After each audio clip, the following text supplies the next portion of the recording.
हाँ जी, तो नमस्कार भी सभी को। कैसे हो सारे? सब बढ़िया हो गए ना?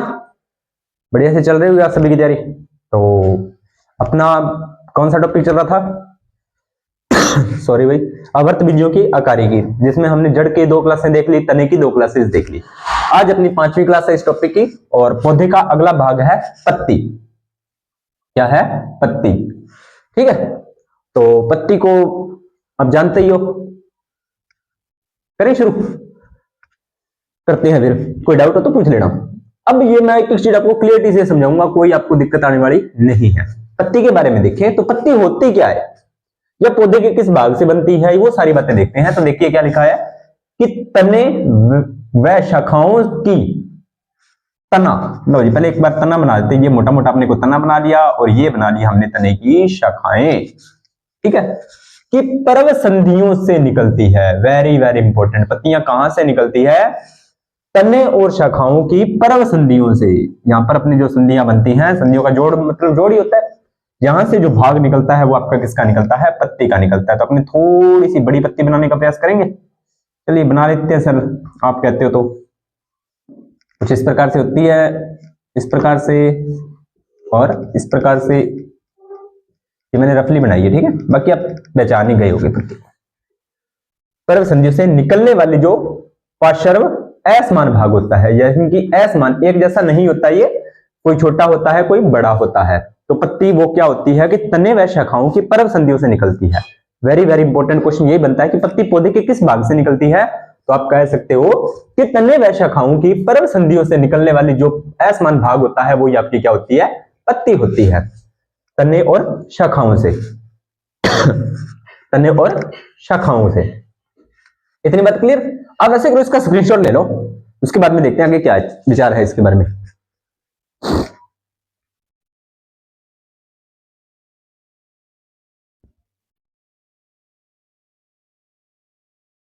चलिए अब पत्ती के भाग देखते हैं। अपने क्या देखते हैं? पत्ती के भी भाग होते हैं। पत्ती के भी क्या होते हैं? भाग होते हैं। तो देखिए भाई, पत्ती के भाग में क्या प्रॉब्लम आ रही है या क्या होती है, मैं आपको दिखाता हूं एक एक भाग। चलिए मैं आपको एक एक भाग दिखा देता हूं पत्ती का। तो देखिए बीच में थोड़ा सा बफरिंग सी हो रही है, उसका थोड़ा सा आप एक बार देख लेना, कोई दिक्कत नहीं है। थोड़ी बहुत हो जाती है लाइट की इश्यूज की वजह से, ठीक है। अब सभी इस बारे में जानते ही हो। तो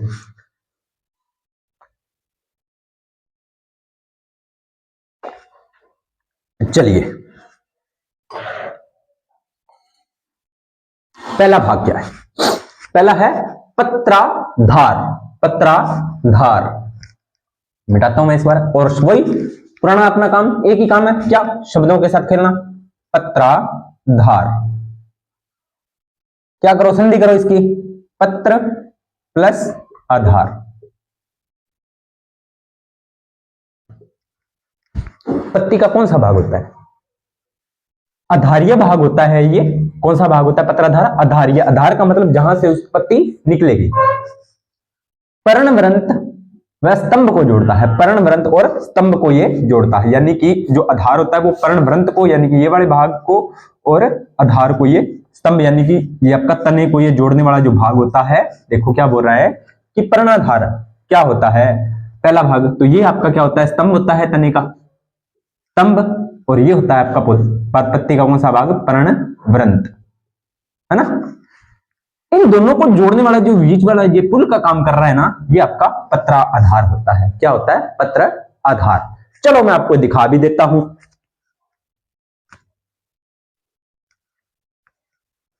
ये देखिए प्यारे बच्चों, जैसी मैंने बनाई है वैसी आपके सामने पेश कर दी। तो ये जो ये वाला भाग है ना, ध्यान से देखना, इसको मैं मार्कर से कर रहा हूं। ये वाला जो भाग है, यहां से लेकर जो ये वाला भाग होता है, मार्कर चल नहीं रहा इस पे, लेकिन ये वाला जो आपको दिखाई दे रहा है, ये कौन सा भाग होता है? पत्रा आधार भाग होता है। कौन सा भाग होता है? पत्रा आधार। ठीक है, इतनी बात क्लियर हो गई आपकी।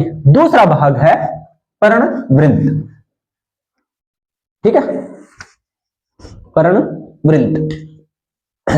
सॉरी थोड़ा सा मिस्टेक हो गया। पत्राधार ये वाला भाग होता है प्यारे बच्चों, ये वाला, इतना भाग है, यानी कि ये वाला।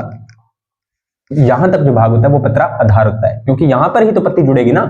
थोड़ा सा माफी चाहते हैं, हो गई गलती।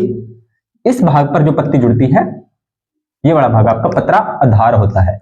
जो मैंने ये बीच वाला भाग बताया ना, ये पर्णवृंत होता है। क्या होता है? ये पर्णवृंत होता है। क्या होता है? ये पर्णवृंत होता है। ये वाला बीच वाला भाग होता है, ठीक है। तो पर्णवृंत आपका क्या होता है? लंबा होता है और डंठल जैसा होता है। ध्यान से देखोगे तो ये लंबा भी आकार में और डंठल जैसा भी है, ठीक है। पर्णवृंत आपका क्या है? लंबा और डंठल होता है। दोबारा से फिर बता देता हूं अगर कंफ्यूज हुए तो। जो आपका पत्राधार होता है वो आधारीय भाग होता है, यानी कि ये जब मैंने इसको तने से तोड़ा था तो ये पत्ती पर, तने पर इस प्रकार से लगा हुआ था, इस प्रकार से, है ना, इस प्रकार से लगा हुआ था।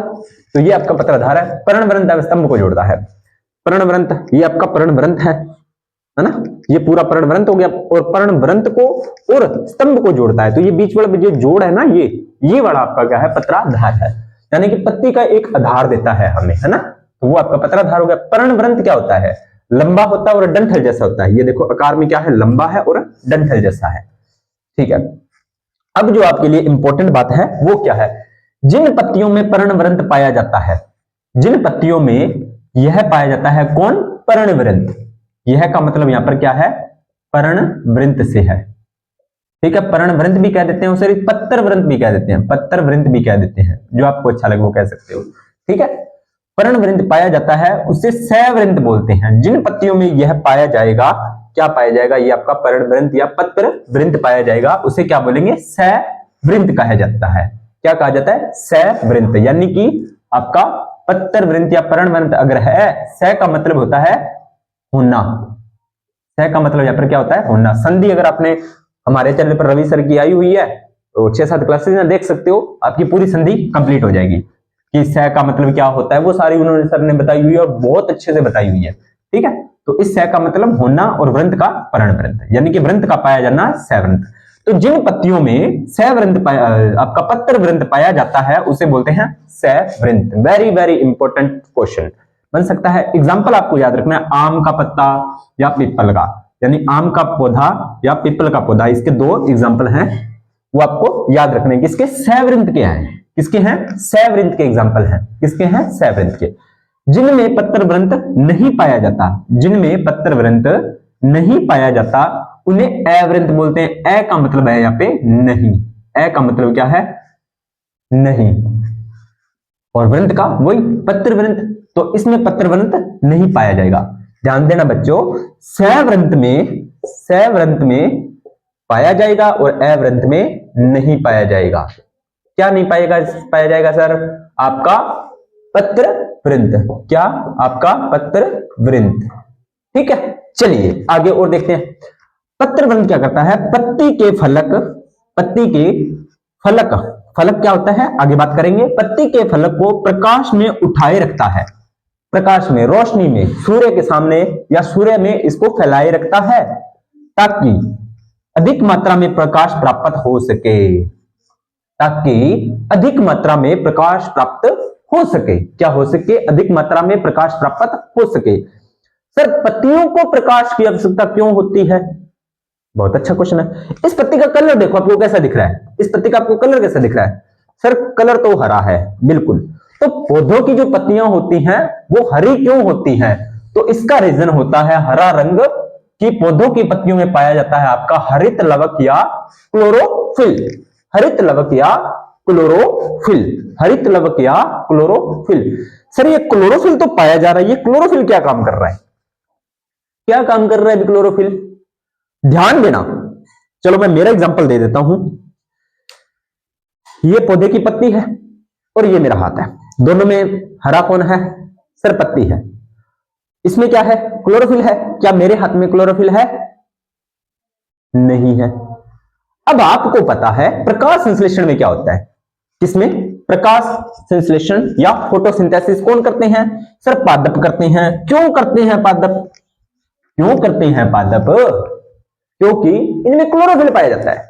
देखो कैसे, आपको पता है CO2 प्लस H2O आपको चाहिए, प्लस इससे क्या बनता है? सूर्य का प्रकाश, सूर्य का प्रकाश यहां पर होता है C6H12O6 प्लस O2। ये रिएक्शन होती है, बिल्कुल होती है सर। इसमें एक चीज की कमी है, किसकी? क्लोरोफिल की। वो अब कमी हम पूरी करेंगे। क्या वायुमंडल से हमें CO2 मिल रही है? हाँ जी सर, मिल रही है, क्योंकि हम तो जब सांस लेते हैं तो पूरी की पूरी वायु ग्रहण करते हैं। यह हमें आपने श्वसन वाली क्लास में बताया था। हाँ जी, पूरी की पूरी वायु ग्रहण करते हैं, ना कि अकेली ऑक्सीजन। ऑक्सीजन हम उपयोग करते हैं, ऑक्सीजन तो हम उपयोग करते हैं, ग्रहण हम सारी वायु ही करते हैं, जिसमें नाइट्रोजन गैस, CO2 गैस, अन्य गैसें सारी की सारी हमारे अंदर जाती है, और उपयोग हम केवल ऑक्सीजन का करते हैं, बाकी वापस। ठीक है, तो CO2 का हम उपयोग ग्रहण करते हैं, बिल्कुल करते हैं। पानी तो सारा दिन पीते ही है। सूर्य का प्रकाश, बिल्कुल हम पर भी तो पड़ता ही है प्रकाश। तो फिर सर हम ग्लूकोज क्यों नहीं बना पाते? बस इसी का ही सारा रोड़ा है, इस ग्लूकोज का ही सारा खेल है, क्योंकि हमारे पास क्लोरोफिल नहीं है, हमारे पास क्लोरोफिल नहीं है। बस अगर हमारे पास क्लोरोफिल होता तो ना मैं आपको पढ़ा रहा होता और ना ही आप पढ़ रहे होते। क्यों? क्योंकि हम भी क्लोरोफिल की सहायता से ग्लूकोज बनाते, अपना पालन पोषण खुद करते, है ना। इधर उधर मत्था मारने की जरूरत ही नहीं पड़ती। बस एक क्लोरोफिल की कमी और ये सारा संसार अलग अलग है। ठीक है, इस पत्ती को कहीं कोचिंग जाने की जरूरत है या किसी के काम करने की जरूरत है?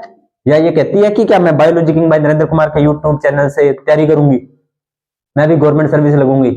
नहीं कहते। क्यों? इसे जरूरत नहीं है। क्यों? क्योंकि इसके पास क्लोरोफिल है। क्या है?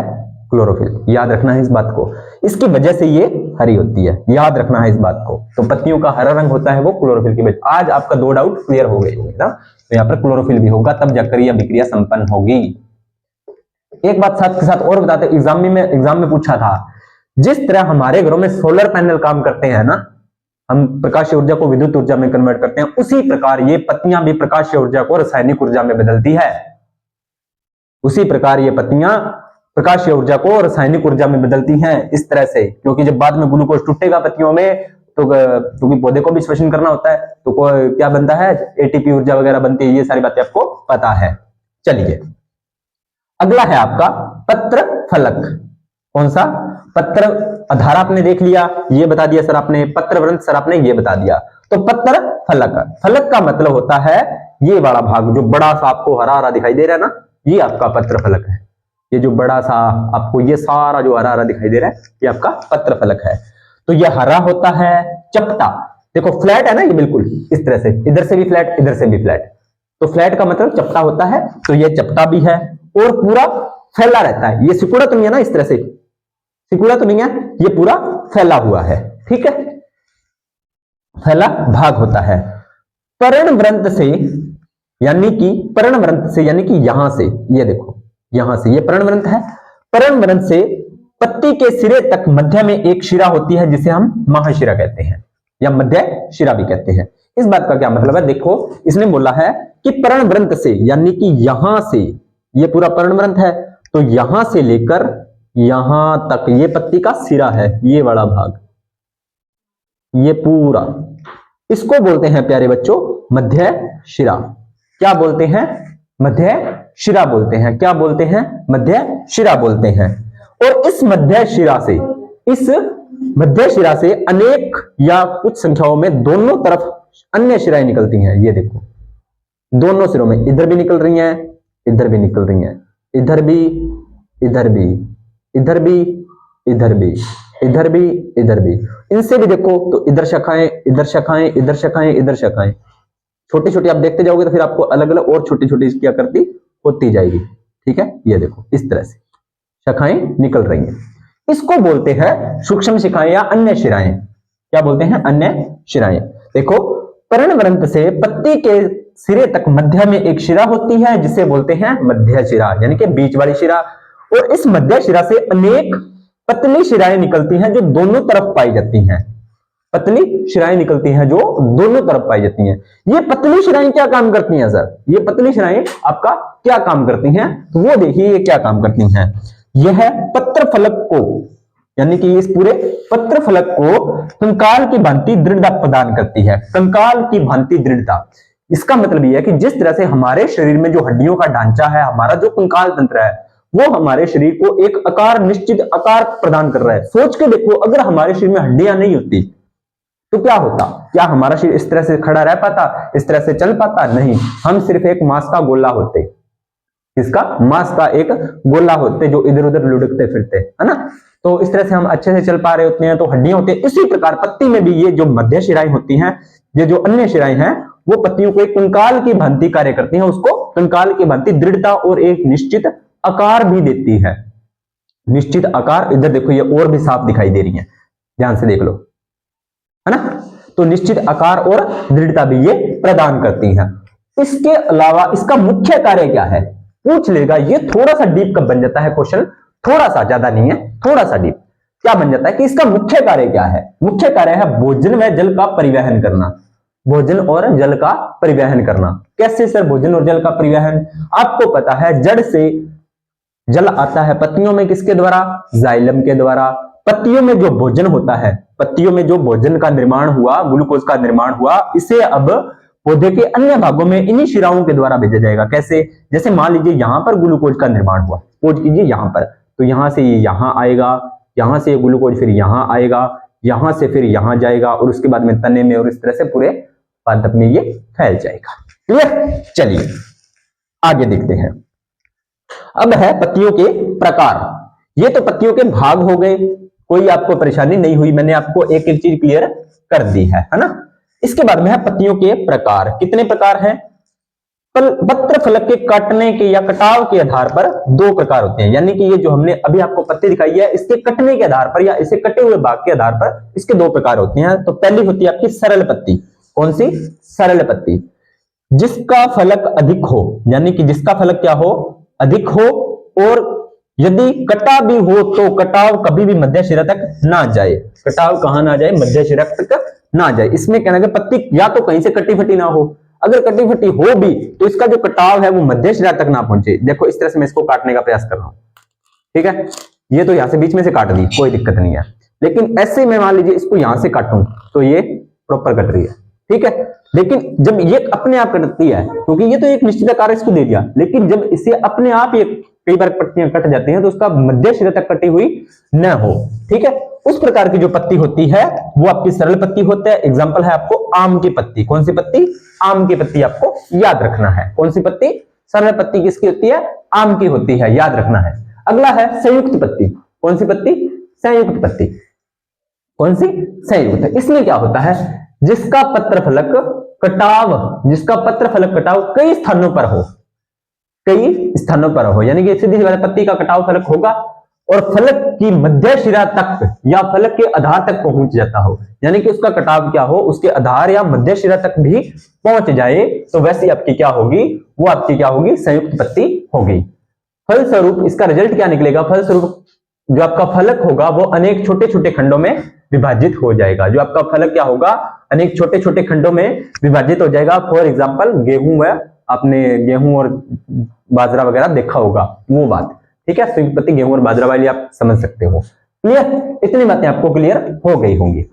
अगली बात है पत्ती के कार्य। मुझे नहीं लगता आपको बताने की जरूरत है, ठीक है। प्रकाश संश्लेषण करता है, इसीलिए स्वपोषी होते हैं। प्रकाश संश्लेषण का मतलब जो पादप स्वयं प्रकाश की उपस्थिति में अपना भोजन स्वयं बनाते हैं उन्हें प्रकाश संश्लेषण या स्वपोषी कहते हैं।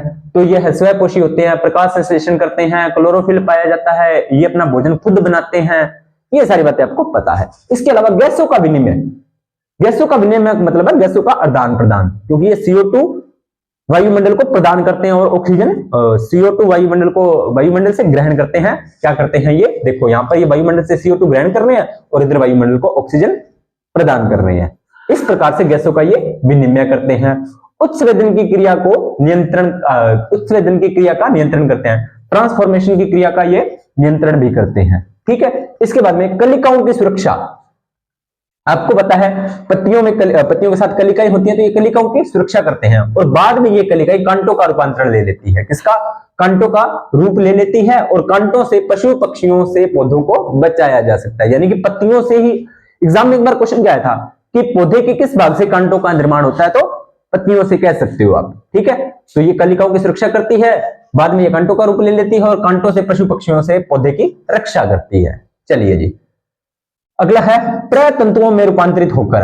ये पत्तियां प्रतंतुओं में बदलती है और कमजोर पौधे को मजबूत आधार प्रदान करती है। कई बार पौधा कमजोर होता है तो वहां से ये प्रतंतु अलग से छोटे छोटे तंतु और निकालती है ये पत्तियां, और जिससे क्या होती है, पौधे को सहारा मिल जाता है, पौधा खराब नहीं होता या उसको सहारा मिल जाता है। ठीक है, कीट भक्षी पौधे। लो जी, आपको पता है कुछ पौधे ऐसे होते हैं जो कीटों को खाते हैं। ये तो आपने सुना होगा कि कीट है वो पौधों को खाते हैं, लेकिन यहां पर उल्टा भी है, कुछ पौधे ऐसे हैं जो कीटों को भी खाते हैं। ठीक है, तो उस पौधों को बोला जाता है कीट भक्षी। कैसे खाते हैं? तो जो कीट भक्षी पौधे होते हैं ना, उनकी पत्ती में, कीट भक्षी पौधों की पत्ती में ना फीचर, जो ये पत्तियां होती हैं, जो कीट भक्षी पौधे की जो पत्तियां होती हैं, कीट भक्षी समझा, कीट का मतलब कीट, भक्षी का मतलब खाने वाला। तो कुछ कोई ऐसा पौधा होगा जो कीटों को खाएगा, सर उसके तो मुंह ही नहीं, खाएगा कैसे? तो उसकी जो पत्ती होती है ना, कीट भक्षी पौधों की पत्ती, वो पिक्चर और ब्लेडर में बदल जाती है। किसमें बदल जाती है? पिक्चर और ब्लेडर में। ये कीट भक्षी पौधों में का जो भोजन करने के लिए उनका मुख्य अंगक होता है, पिक्चर और ब्लेडर में बन जाती है, और बाद में ये क्या करते हैं, प्रोटीन युक्त पोषण में सहायता करते हैं। यानी कि किसी भी कीटों में ज्यादा प्रोटीन होगा तो उस प्रकार के प्रोटीनों का ये भक्षण करेंगे और अपना पोषण करेंगे, बस। ठीक है, इसके अलावा परागण में सहायता। परागण क्या होता है? पराग कणों का वर्तिकाग्र पर गिरना। पराग लिख लो, परागण क्या होता है? तो पराग कणों का वर्तिकाग्र पर गिरना। तो उसमें भी पत्तियां हेल्प करती हैं, ये बात भी आपको ध्यान में रखनी है। ठीक है, कभी पराग कण कभी देखने हो तो अभी सीजन है, आपने देखा होगा सरसों, अभी सरसों ने फूल निकाल लिए हैं, तो आप देखोगे तो वहां पर आपको छोटे छोटे बारीक बारीक दाने होते हैं, वो परागकण ही होते हैं। भोजन संग्रहण का काम भी करती है कौन? पत्तियां। भोजन संग्रहण का मतलब है जैसे कुछ पत्तियां ऐसी होती है जो उसने भोजन बनाया है वो अपने अंदर ही वो पत्तियों के अंदर स्टोर कर लेती हैं, जैसे एग्जांपल फॉर पत्ता गोभी। ठीक है, इस तरह से आपको चीजें याद रखनी है। आगे बात करेंगे पत्तियों के रूपांतरण की, पत्तियां किस किस चीज में रूपांतरित होती हैं। उसके बाद में पत्तियों वाला टॉपिक कंप्लीट, फिर पुष्प, फिर फल और टॉपिक संपन्न। लगभग 4 क्लासेस और बनेगी। टॉपिक काफी लंबा था लेकिन समझाना बहुत जरूरी होता है, क्योंकि एक ही बार एक ही टॉपिक होगा, बार बार ऐसे मैं इसको 5-7 मिनट में करवाता रहूं फिर मजा नहीं आता, है ना। तो सारी चीजें मैंने आपको बताई हैं, फिर भी कोई चीज नहीं समझ में आए तो कमेंट सेक्शन में डाल देना, मैं आपको आपका जवाब दे दूंगा। मिलते हैं नेक्स्ट क्लास के अंदर। क्लास अच्छी लगी तो लाइक करना, शेयर करना, कमेंट करना, बस। और आपका काम क्या है? यही मेरे लिए आपकी गुरु दक्षिणा होगी, और ज्यादा से ज्यादा वीडियो को शेयर करना। ठीक है, मिलते हैं नेक्स्ट वीडियो के अंदर, तब तक आप सभी का धन्यवाद।